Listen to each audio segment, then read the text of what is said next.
Bismillahirrahmanirrahim. Alhamdulillahi rabbil alamin. Wassalatu wassalamu ala asyrafil anbiya'i wal mursalin wa ala alihi wa sahbihi wa man tabi'ahum bi ihsanin ila yaumiddin. Amma ba'd. Alhamdulillah, kita kembali melanjutkan kajian kita pada malam hari ini. Lanjutan pembahasan kitab Sahih Al-Imam Al-Bukhari rahimahullahu ta'ala rahmatan wasi'ah. Masih pembahasan tentang kitab Al-Ilm. Hadis-hadis yang berkaitan dengan ilmu, menuntut ilmu, mengajarkan ilmu. Dan kita masuk ke bab yang ke-45. Imam Bukhari rahimahullahu ta'ala berkata, Babu man sa'ala wa huwa qa'imun aliman jalisan. Bab orang yang bertanya dalam keadaan berdiri, seorang alim, seorang ulama yang sedang duduk. Yang bertanya berdiri, yang ditanya duduk. Jadi bab ini berkaitan dengan adab dalam menuntut ilmu secara umum dan adab ketika bertanya secara khusus. Dalam bab ini Imam Bukhari ingin menjelaskan bahwasanya boleh saja seorang itu bertanya kepada seorang alim yang sedang duduk dan dia bertanya dalam keadaan berdiri apabila ada hajat dalam hal itu atau keadaan tidak memungkinkan untuk duduk di hadapannya.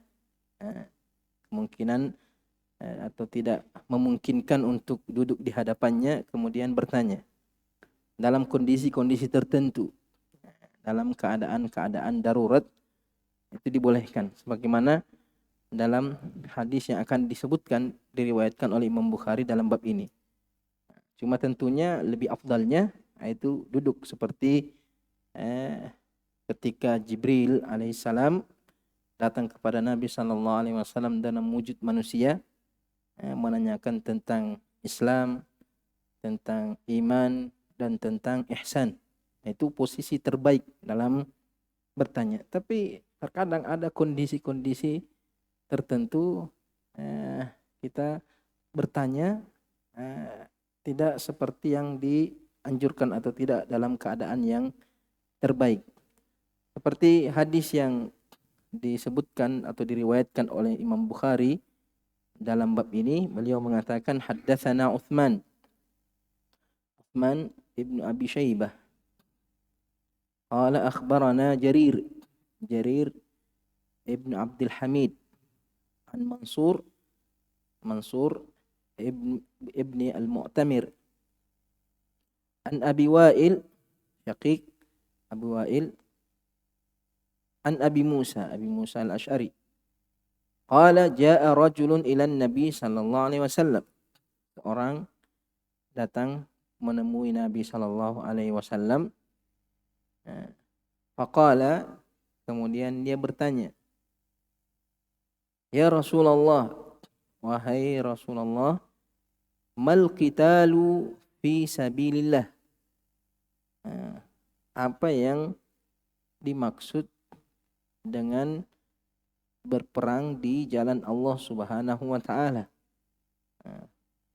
Hakikatnya yang sesungguhnya dianggap sebagai berperang di jalan Allah Subhanahu wa taala.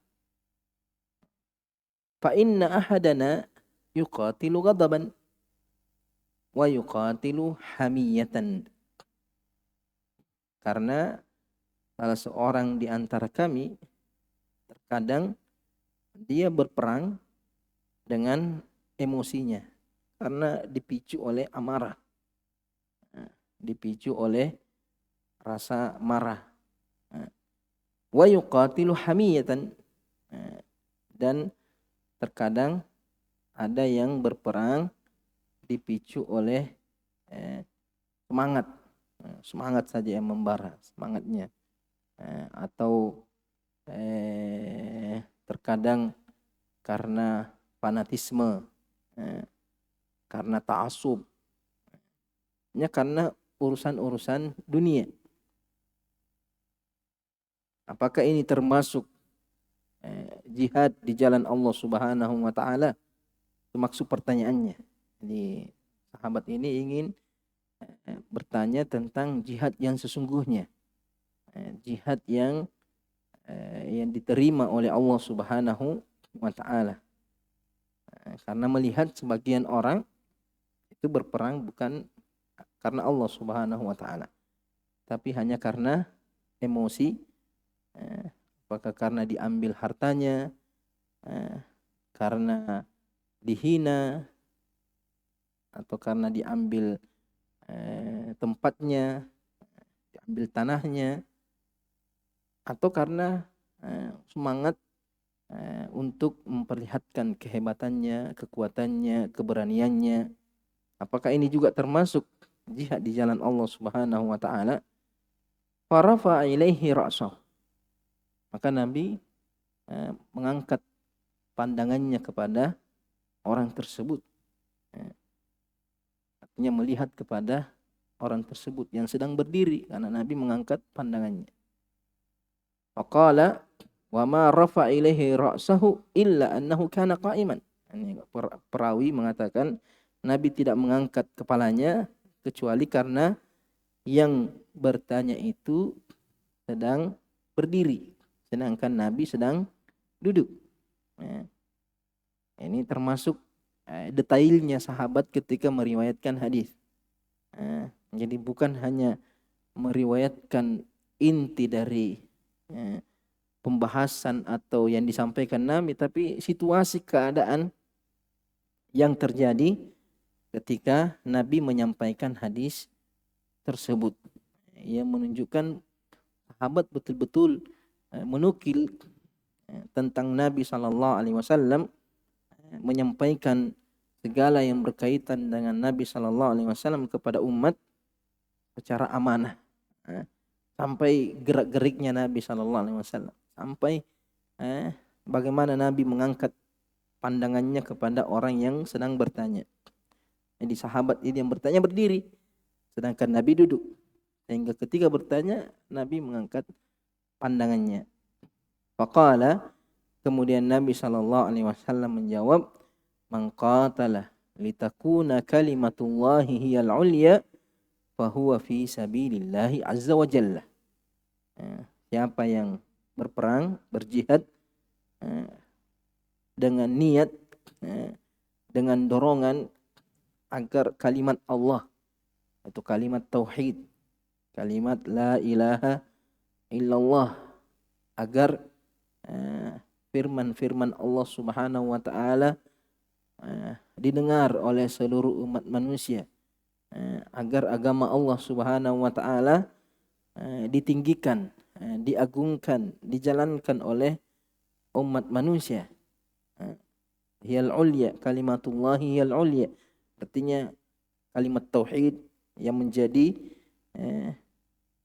naungan kepada seluruh umat manusia. Firman Allah yang menjadi rujukan utama, keputusan tertinggi terhadap segala keputusan manusia. Perintah Allah yang menjadi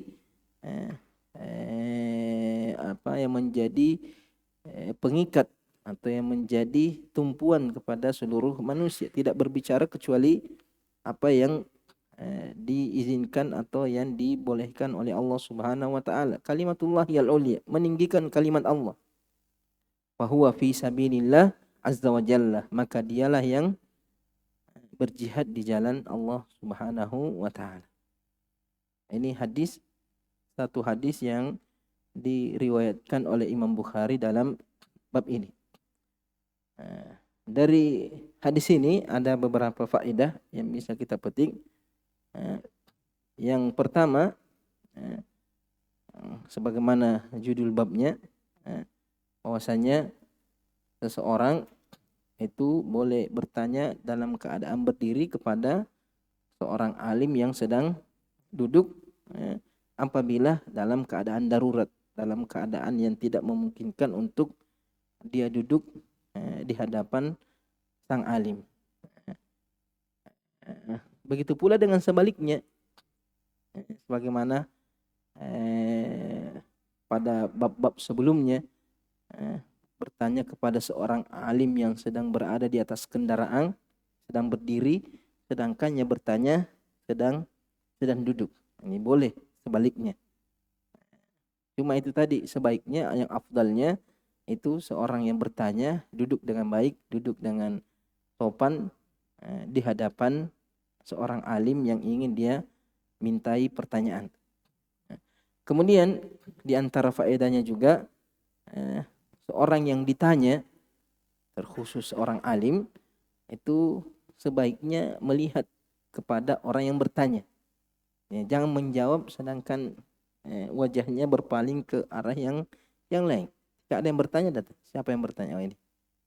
Kemudian dia menjawab sambil menghadap kepada orang yang ditanya, yang bertanya. Ini secara umum termasuk adab, terkhusus secara umum ketika kita berbicara dengan seseorang, itu sebaiknya kita berbicara sambil menghadapkan wajah kepada orang yang bertanya. Selain untuk lebih bisa dipahami dengan baik, nah kalau penanyanya di sini kemudian dia menjawab ke sana, atau yang dia temani bicara di sebelah kanan, dia menghadap ke sebelah kiri, bisa jadi suaranya tidak begitu jelas,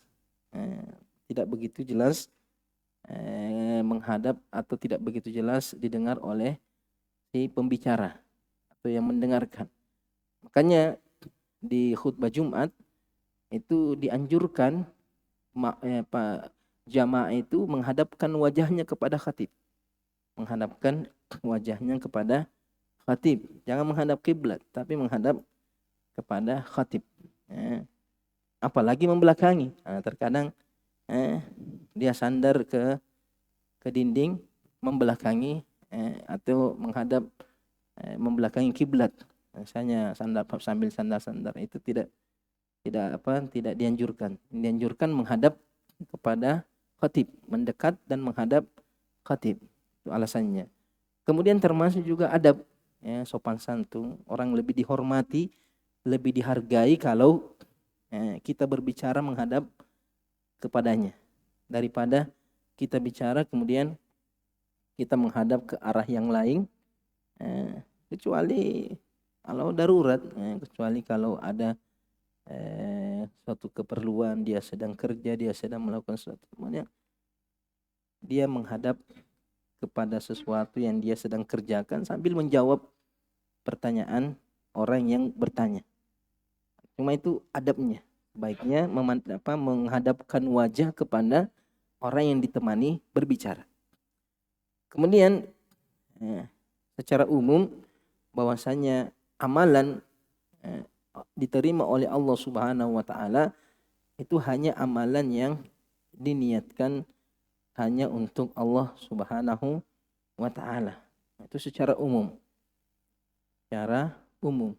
Semua ibadah tidak diterima, tidak dianggap ibadah kecuali kalau diniatkan untuk Allah Subhanahu wa taala. Wa ma umiru illa liya'budullaha mukhlishina lahuddin.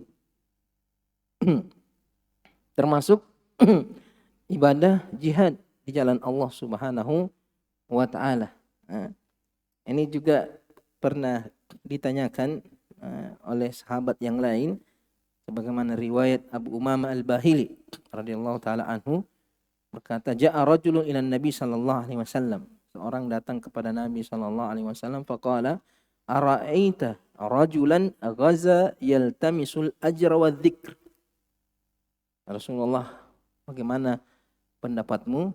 Bagaimana menurutmu seorang yang berperang dengan mengharap pahala dan mengharap juga disebut namanya, diagungkan, dipuji, mendapatkan pujian dari manusia. Malahu, apa yang dia dapatkan? Jadi niatnya dua, dapat pahala dari Allah, tapi niatnya juga ingin dipuji. Faqala Rasulullah sallallahu alaihi wasallam la syai'a lahu.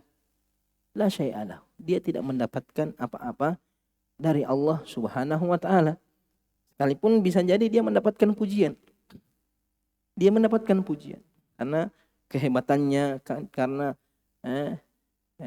kekuatannya dalam berperang, dia dapat pujian. Tapi kalau di sisi Allah dia tidak mendapatkan apa-apa. La syai'a lahu. Fa'adaha thalatha marrat. Sahabat ini berulang menanyakannya 3 kali sampai menanyakan hal ini. Ingin lebih jelas. Dia niatnya untuk dapat pahala karena Allah. Tapi dibarengi juga dengan niat ingin dipuji. Maka tetap Nabi SAW mengatakan la syai'alah. Tidak ada apa-apa untuknya. Tidak mendapatkan pahala sedikit pun dari Allah Subhanahu wa taala. Tsumma qala, kemudian Nabi SAW memberikan jawaban secara umum. Jadi pertanyaannya khusus, jawabannya umum. Nabi mengatakan apa? Innallaha la yaqbalu minal amal illa ma kana lahu khalisan wa btughiya bihi wajhah. Allah tidak menerima suatu amalan apapun. Alif wal lamnya istighraqil jins. Innallaha la yaqbalu minal amal. Allah tidak menerima dari semua amalan, dari amalan apapun, illa ma kana lahu khalisan, kecuali kalau amal itu diniatkan untuk Allah semata dan mengharapkan wajah Allah Subhanahu wa taala. Ini berlaku untuk semuanya, amalan apapun. Makanya di hadis Abu Hurairah di Sahih Muslim, di antara yang pertama kali dilemparkan ke neraka jahanam yaitu seorang yang berperang, mati dalam peperangan, kemudian Allah Subhanahu wa taala membangkitkan dia dan mengatakan fama amilta fiha, aku sudah memberikan kamu kesempatan untuk berperang, kemudian diberikan kemuliaan mati dalam medan perang. Apa yang kamu lakukan? Apa yang mendorongmu untuk semua itu? Faqala tushhidhu, qataltu fika hatta tushhidhu. Saya berperang demi engkau, membela engkau, meninggikan kalimatmu ya Allah sampai saya mati syahid. Qala kadzabta. Kata Allah, kamu berdusta. Artinya ini menunjukkan bahwasanya ada orang karena seringnya berdusta di dunia, akhirnya biar di akhirat berdusta juga. Makanya Nabi mengatakan, iyakum wal kadhib, fa innal kadhiba yahdi ilal fujur, wal fujur yahdi ilan nar, wa innar rajula la yazalu yakzib wa yataharra al kadhib hatta yuktaba indallahi kadzaban. Hati dengan dusta. Dusta mengajak kepada kefajiran. Kefajiran, kemaksiatan mengantar kepada neraka jahanam. Orang kalau terlalu sering berdusta, selalu mau berdusta, sampai dicap oleh Allah sebagai pendusta. Sampai di akhirat pun masih sempat berdusta. Sampai Allah mengatakan kadzabta. Ini menunjukkan bahayanya berdusta. Karena ada orang, karena sudah terbiasa berdusta, dia anggap dirinya tidak berdusta. Artinya dia anggap itu suatu keahlian. Dia anggap itu seni dalam berkomunikasi ketika mampu menipu orang. Bahkan termasuk trik marketing. Termasuk skill dalam berbisnis, yaitu mampu berbohong.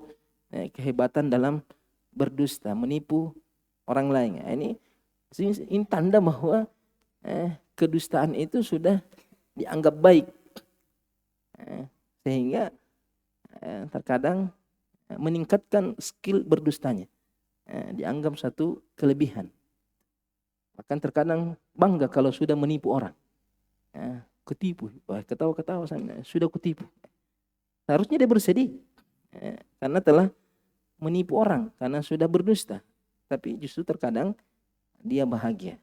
Jadi ini orang yang mati di medan perang, tapi karena dia beramal bukan karena Allah Subhanahu wa taala, padahal ini amalan besar. Sehingga amalannya tidak diterima oleh Allah Subhanahu wa taala, justru menyebabkan dia dilemparkan ke dalam neraka jahanam. Jadi kalau hadisnya Abu Umamah mengatakan, Nabi mengatakan la syai'alah, dia tidak mendapatkan pahala apa-apa, ini masih mending. Tapi kalau justru menyebabkan dia masuk ke dalam neraka jahanam, ibadah yang seharusnya dengannya kita mendapatkan pahala, mendapatkan kemuliaan, mendapatkan tempat yang mulia di sisi Allah, justru sebaliknya hanya mendapatkan azab. Disebabkan karena apa? Karena niatnya.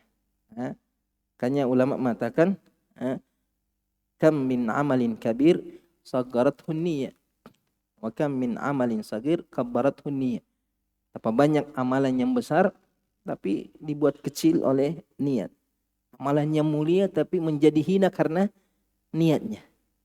Dan betapa banyak amalan kecil, amalannya sedikit, tapi karena niatnya menjadi amalan yang besar di sisi Allah Subhanahu wa taala.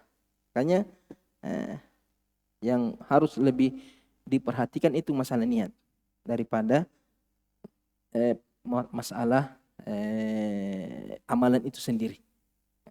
Jadi Ibnu Qayyim mengatakan laisa sya'nu al-amal walakin sya'n an tahfazal amal. Yang menjadi perhatian utama itu bukan amalannya atau banyaknya amalan, tapi yang menjadi perhatian utama bagaimana amalan itu terjaga, amalan itu kualitasnya baik. Di antaranya itu adalah niat. Cuma ketika seseorang berperang, berjihad di jalan Allah Subhanahu wa taala, kemudian mengharapkan harta rampasan perang. Jadi kalau tadi dia berjihad plus mengharapkan pujian, ini tidak boleh. Termasuk riya, termasuk syirik kecil, membatalkan amalan, tidak diterima amalannya. Tapi kalau dia berperang dengan niat mendapatkan harta rampasan perang, maka itu dibolehkan. Dibolehkan. Makanya Amr bin al-As radhiyallahu taala anhu pernah dipanggil oleh Nabi sallallahu alaihi wasallam, kemudian diperintahkan untuk mengambil pakaian perangnya dan senjatanya. Kemudian Nabi sallallahu alaihi wasallam memerintahkan dia untuk ikut berperang, dan Nabi mengatakan di situ wa ta'khud al-ghanimah, kamu mendapatkan harta rampasan perang. Maka Amr bin As mengatakan, ya Rasulullah, inni la uslim min ajlil mal. Saya masuk Islam bukan karena mengharapkan harta. Walakin an yakuna li al-ajr, agar saya mendapatkan pahala, wa an akuna ma'ak, dan untuk bersamamu. Saya masuk Islam bukan karena harta. Tapi Nabi sallallahu alaihi wasallam mengatakan kamu pergi berperang kemudian mendapatkan harta dari rampasan perang. Kemudian Nabi sallallahu alaihi wasallam mengatakan ni'ma lil malis salih lirrajulis salih. Kata Nabi, sebaik-baik harta yang baik adalah ketika dimiliki oleh hamba yang baik. Ini hadis menunjukkan bahwasanya boleh saja orang berperang dengan niat mendapatkan harta rampasan perang. Kenapa? Karena Nabi memotivasi Amr bin As untuk pergi berperang dengan mendapatkan harta dari rampasan perang yang diperoleh dalam peperangan. Dan ada riwayat lain Nabi SAW mendoakan para sahabat agar diselamatkan oleh Allah Subhanahu wa taala dalam peperangan dan mendapatkan harta rampasan perang ketika sudah kembali. Jadi mendapatkan harta rampasan perang dalam peperangan itu tidak merusak niat. Tidak merusak niat. Karena memang itu diantara perkara yang dihalalkan. Nabi SAW mengatakan, "Fuddiltu alal anbiya bi khams." Saya diberikan keutamaan yang tidak diberikan kepada para nabi sebelumku dengan 5 perkara, di antaranya itu wa uhillat liyal ghanaim. Dihalalkan untukku harta rampasan perang. Jadi yang dimaksud larangan mencampurkan amalan dengan sesuatu ini adalah apabila dia berperang dengan niat pujian saja, hanya mendapatkan pujian atau karena didorong oleh emosi amarah. Karena banyak di masa sekarang itu dia berjihad mengangkat senjata itu bukan karena Allah Subhanahu wa taala, tapi karena dunia, karena masalah ekonomi. Yang berkoar-koar ingin menjatuhkan suatu pemerintahan, sekalipun dengan slogan ingin menegakkan syariat agama Allah, tapi hakikatnya dia hanya ingin dunia saja. Seandainya betul-betul dia ingin menjatuhkan suatu penguasa atau ingin mengganti suatu penguasa dengan alasan menegakkan agama Allah, maka seharusnya dia tinggalkan itu perbuatan. Karena di antara agama Allah adalah tidak keluar dari penguasa, sekalipun dia zalim. Jadi bagaimana mungkin seorang ingin menegakkan agama Allah dengan cara menginjak agama Allah? Dia ingin menegakkan syariat Islam dengan cara menginjak syariat Islam, yaitu melanggar.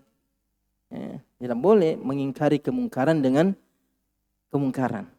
Ketika syariat Islam tidak ditegakkan, tidak boleh kita berusaha menegakkannya dengan cara melanggar syariat Islam. Taghyirul munkar bimungkar bahwa mungkar. Jadi tidak boleh tujuan yang benar tidak boleh diraih kecuali dengan cara yang benar juga. Jangan menghalalkan cara untuk menghalalkan segala cara untuk suatu tujuan yang baik. Jadi kalau tujuannya baik, maka caranya juga baik. Ulama mengatakan al-wasilatul hukmul ghaya atau al-ghayatul hukmul wasilah. Jadi tujuan sama seperti wasilahnya. Kalau tujuannya bagus, wasilahnya juga harus dengan cara yang bagus. Jadi ini faedah di antara faedah dari hadis ini. Kemudian di antaranya juga hadis ini juga menunjukkan bahwasanya peperangan itu tujuannya bukan pembunuhan. Artinya bukan ingin menumpahkan darah atau ingin menghilangkan nyawa manusia, tidak. Tujuannya adalah menegakkan kalimat Allah Subhanahu wa taala. Tapi kalau tidak bisa tercapai kecuali dengan pertumpahan darah, maka harus dilakukan. Ketika kalimat Allah tidak bisa disebarkan, tidak bisa ditegakkan. Ketika ada suatu negeri menghalangi ditegakkannya kalimat Allah Subhanahu wa taala, maka negeri itu berhak untuk diperangi oleh negeri Islam. Tapi kalau negeri itu membiarkan atau membolehkan, apalagi kalau dia sudah tunduk di bawah kekuasaan Islam, maka tidak boleh ada pembunuhan, karena pembunuhan bukan tujuan. Makanya ketika Nabi mengutus Ali bin Abi Thalib ketika di perang Khaybar, sebelum di malam pembebasan kota Khaybar, ketika Nabi SAW di malam harinya mengatakan la'utiyanna rayata gadan rajulan yuhibbuhullah wa rasuluhu wa yuhibbullaha wa rasulahu yaftahullahu ala yadayhi. Saya akan memberikan bendera perang kepada seseorang yang mana dia mencintai Allah dan Rasulnya, dan Rasulullah, Allah dan Rasulullah mencintai dia, Allah akan memberikan kemenangan melalui tangannya. Ternyata besok paginya diberikan kepada Ali bin Abi Thalib. Kemudian Ali bin Abi Thalib bertanya, "Ya Rasul, uqatiluhum hatta yakunu mithlana." Saya perangi mereka sampai mereka seperti kita, artinya beriman seperti kita. Qala, Nabi SAW mengatakan, "Unfud ala rislik." Jadi pelan-pelan ketika mendatangi mereka. Wada'uhum ila Allah subhanahu wa ta'ala. Ajak mereka kepada Allah subhanahu wa ta'ala. Sebelum memerangi mereka, ajak mereka untuk beriman kepada Allah subhanahu wa ta'ala. Innaka la an yahdiya bika rajulun wahid khairul laka min humur ni'am. Karena seorang beriman disebabkan karena engkau, maka itu lebih baik daripada unta merah. Nah, ini menunjukkan bahwasanya bukan peperangan yang diinginkan, tapi bagaimana dakwah itu sampai kepada umat manusia. Sehingga yang diutamakan adalah mendakwahi dulu. Ketika dakwah tidak bisa ditegakkan di suatu negeri, terhalang oleh penguasa yang zalim, menyiksa orang-orang beriman, maka penguasa Islam itu berhak untuk menegakkan keadilan di sana dengan memerangi mereka. Ini namanya jihadut talab. Jihad talab ketika penguasa Islam memerangi suatu negeri disebabkan karena tidak bisa ditegakkan kalimat Allah Subhanahu wa taala di negeri tersebut. Yang jelas intinya bahwasanya Islam bukan untuk menumpahkan darah, tapi untuk menegakkan kalimat Allah Subhanahu wa taala. Makanya di masa sekarang jihad dengan dakwah itu lebih memungkinkan daripada jihad dengan senjata. Kemampuan umat Islam sekarang tidak memungkinkan untuk berjihad dengan senjata. Sedangkan jihad dengan dakwah ini lebih terbuka. Lebih terbuka dimanapun, di negeri-negeri manapun kita bisa berdakwah, apalagi di media sosial. Sehingga di masa sekarang jihad dengan ilmu, dengan bayan, dengan hujjah, menjelaskan kekufuran, menjelaskan tentang bahaya kesyirikan, menjelaskan tentang keindahan Islam, keutamaan Islam, kemuliaan Islam, itu lebih berguna di masa sekarang. Lebih besar peluangnya orang mengenal Allah Subhanahu wa ta'ala, apalagi di masa kondisi sekarang ini. Karena itu yang menjadi tujuan utama, bagaimana seorang manusia itu beribadah kepada Allah Subhanahu wa ta'ala, menyembah Allah Subhanahu wa ta'ala, menegakkan kalimat Allah Subhanahu wa ta'ala. Kemudian bab selanjutnya, bab yang ke-46, Imam Bukhari mengatakan babus su'ali wal futya inda rammil jimar, inda rammi al-jimar. Bab bertanya dan menjawab pertanyaan, futya, berfatwa ketika melempar jamrah, lempar di musim haji itu, di Mina, jamrah. Jimar jamaknya jamrah, ada 3 jamrah, jamratul aqabah, al-kubra, al-wusta, sugra. Ini juga masih termasuk kaitan dengan adab dalam bertanya, menjawab pertanyaan, adab menuntut ilmu. Imam Bukhari ingin menjelaskan dalam bab ini bahwasanya boleh saja seseorang itu bertanya kepada seorang alim yang sedang sibuk dalam suatu ibadah, yang mana ibadahnya itu tidak menghalangi dia untuk berbicara. Seperti melempar jamrah, boleh orang berbicara. Sementara tawaf, orang boleh berbicara. Jadi sementara tawaf boleh bertanya. Apa hukumnya ini? Yang terkhusus pertanyaan-pertanyaan berkaitan dengan ibadah itu, ibadah yang sedang dilaksanakan. Jadi ada ibadah-ibadah yang dibolehkan, seperti sementara etikaf. Dia sementara etikaf beribadah. Boleh saja dia datang kepada seorang alim sementara itikaf, dia bertanya perkara itikaf, perkara puasa, atau perkara yang berkaitan dengan bulan Ramadan. Jadi di sini Imam Bukhari ingin menjelaskan bahwasanya bertanya ketika seorang alim sedang sibuk, sekalipun itu dalam perkara ibadah, itu dibolehkan. Apalagi kalau dalam perkara dunia, seumpamanya dia sedang makan, boleh ditanya. Yang penting tidak mengganggu, yang penting tidak penting diizinkan, maksudnya begitu. Dia sedang bekerja, dia sedang membersihkan mobilnya atau apa saja dalam urusan-urusan dunia yang perkara-perkara mubah, dia ditanya dalam masalah ilmu. Intinya apa? Ketika Allah Subhanahu wa taala berfirman fasalu ahla dzikri in kuntum la ta'lamun, ini sifatnya umum. Tidak mesti harus di majlisil ilm. Tidak mesti harus di majlisil ilm. Dalam sementara minum-minum kopi, apalagi seperti sekarang majelis warkop, sambil duduk-duduk, sambil cerita-cerita, sambil makan-makan, kemudian bertanya. Ini ada sunnahnya dari Nabi Shallallahu Alaihi Wasallam. Artinya menuntut ilmu itu tidak mesti harus, karena sebagian orang mengatakan itu, wah kenapa ada orang belajar di warkop? Kenapa bikin majelis ilmu di warkop? Selama tidak ada yang kemungkaran di sana, selama tidak ada yang menyelisihi syariat di sana, sesuatu yang boleh-boleh saja. Dimanapun kita boleh menuntut ilmu. Di pantai, mau di hutan, mau sedang camping, selama itu bermanfaat bagi banyak orang. Kemudian Imam Bukhari di sini menyebutkan juga satu hadis. Beliau mengatakan haddatsana Abu Nuaim Al-Fadl ibnu Dukain qala haddatsana Abdul Aziz ibnu Abi Salamah. Abdul Aziz ibnu Abi Salamah namanya Abdul Aziz ibnu Abdullah ibnu Abi Salamah.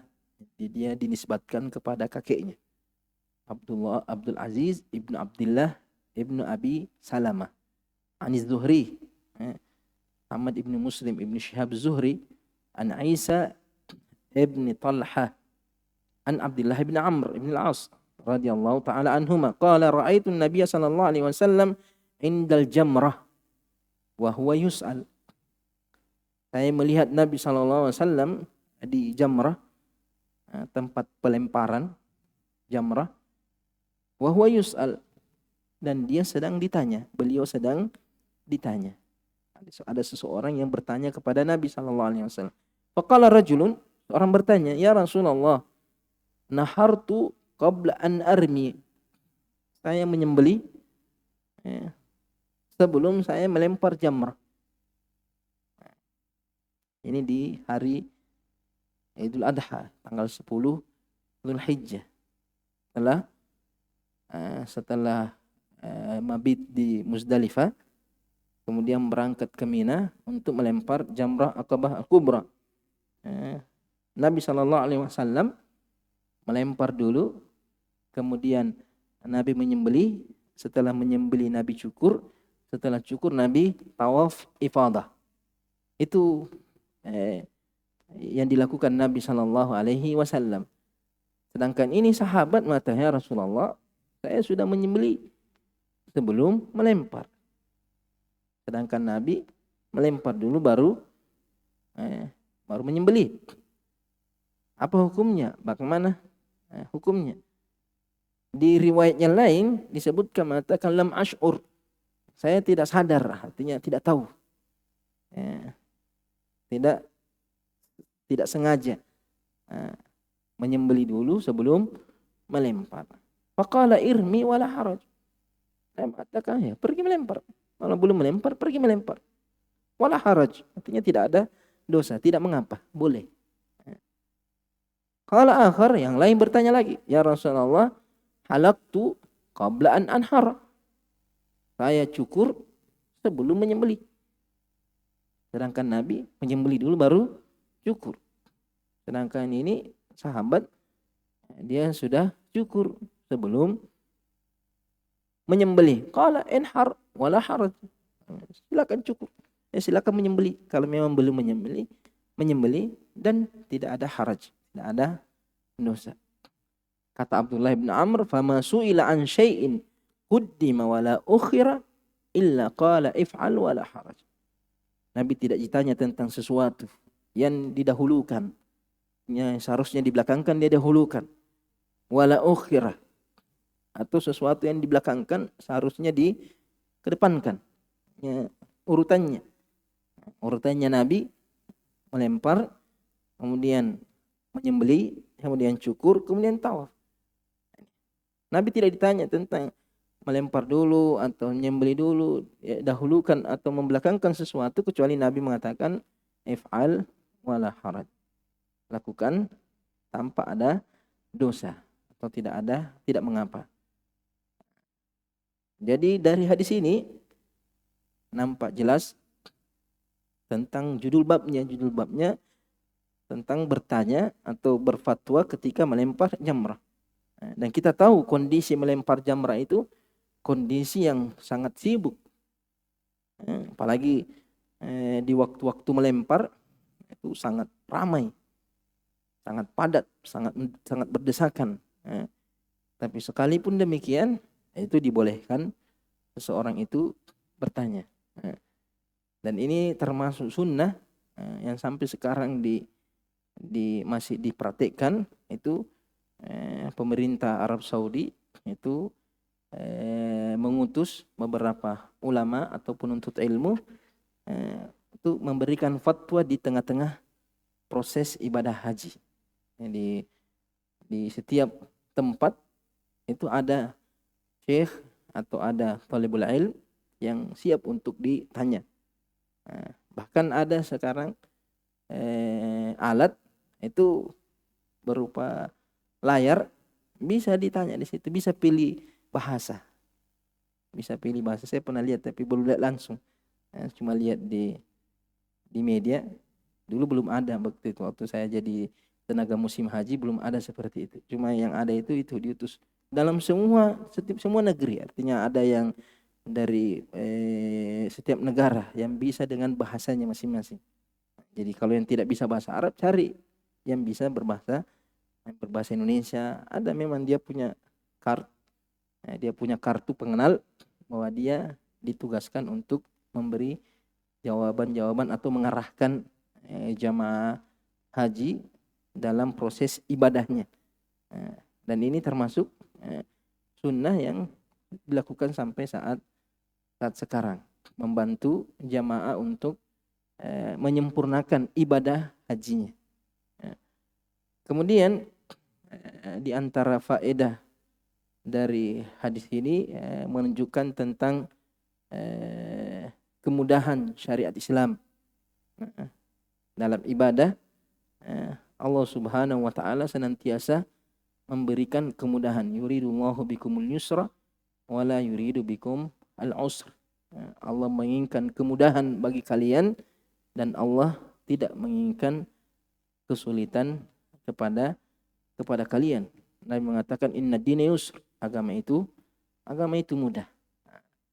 Kalau dalam perkara ibadah amaliyah Allah memberikan kemudahan, tentunya dalam perkara akidah lebih pantas untuk dimudahkan. Jadi kalau pembahasan fikih itu selalu diberikan kemudahan, kenapa dalam masalah akidah terkadang ada kelompok yang sangat mempersulit pembahasan masalah akidah dengan logika-logika yang terkadang tidak masuk logika. Makanya ketika Nabi mengatakan inna dini yusr, agama itu mudah, mencakup akidahnya, mencakup pembahasan masalah akidah. Artinya dalam memahami akidah Islam itu sesuatu yang mudah, simpel saja, imani selesai. Imani selesai. Allah tidak memerintahkan kita untuk melogikakan semua perkara akidah. Bahkan dalam masalah fikih, kata Ali bin Abi Thalib, "Lau kana ad-dinu bir-ra'i lakana mashu asfal khufaini aula min a'lahuma." Tandanya beragama itu berdasarkan logika, maka membasuh bagian bawah khuf itu lebih utama daripada membasuh bagian atasnya. Sedangkan Nabi membasuh bagian atas khuf. Kalau kita pakai logika ya seharusnya yang dibasuh itu bagian bawah karena itu yang menyentuh tanah. Tapi dalam agama yang menjadi dasar bukan logika tapi syariat, dalil. Qala Allah, qala Rasulullah sallallahu alaihi wasallam.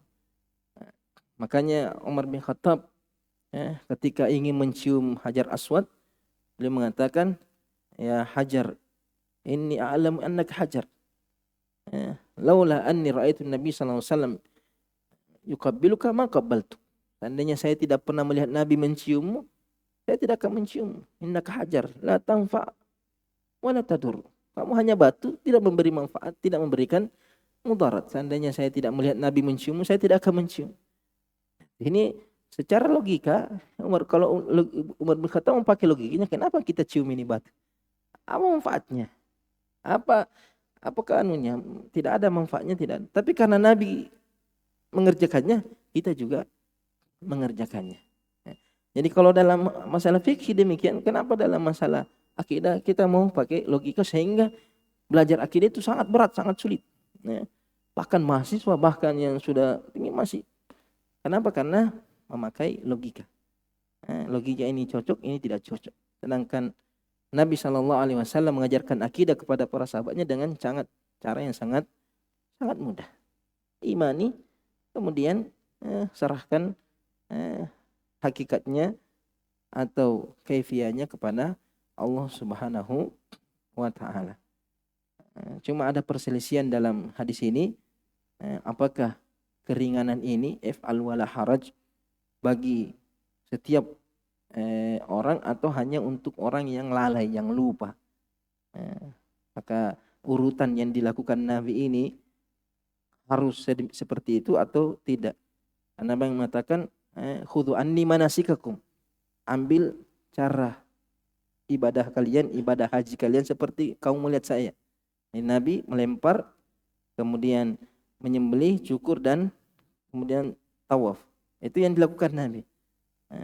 Ketika tidak sesuai dengan Nabi, apakah boleh atau boleh kalau dia tidak tahu, artinya tidak sadar, tidak sengaja. Ini ada perselisihan ulama dalam masalah tersebut, nanti dilihat dalam perkara atau dalam pembahasan fikih. Ini pembahasan kita pada malam hari ini.